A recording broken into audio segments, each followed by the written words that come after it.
Welcome back. The Michigan State women's basketball team is packing their bags for a 10-day European excursion. That's right, the Spartans will travel to Europe from August 19th through the 28th, spending time in Rome, Paris, and London. They will play in an exhibition game in each country, while taking side trips to Normandy, France, and Oxford, England. With overseas trips becoming a staple in the MSU athletic community, junior guard Tori Jankowska is grateful to be part of one.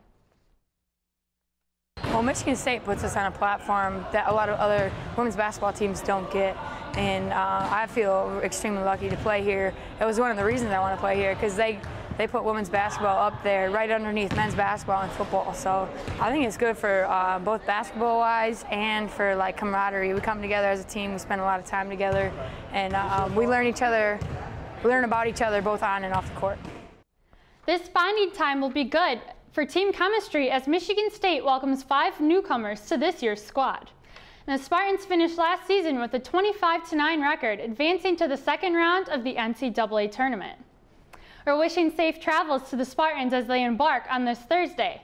And just down the road from the Breslin Center, you can hear the familiar sound of helmets cracking at the Duffy Dotery practice facility. And to me, preseason is like microwavable bacon. It might not be the real thing, but I'm still going to eat it. So get the eggs ready, because football is back. Let's kick things off with Michigan State's preseason camp. We got a pretty good first week. I thought a lot of things happened first week that sort of, is a starting point for us, basically. So a lot of it was about installation and things of that nature, and then this week is really about adjusting what we do to all the things that we're going to see offensively and defensively, and start moving in that direction. And then next week will be a little bit more about our first game and those type of things. But good start. A lot of people making progress, a lot of retention. We've been pretty active out here, so we've played the game. One guy who is off to a great start is 5th-year senior Tyler O'Connor, who is vying for the starting quarterback spot. I want it really bad. I mean, I look back to when Coach D came to my house and sat in my basement and asked myself and asked my parents, are we ready for this? Everything that's going to come with it. And, I've been waiting long enough for it. And I told him from the beginning that, I want all this pressure. I want everything. I'll take all the blame, whatever. It's the role that I feel like I was born to be in.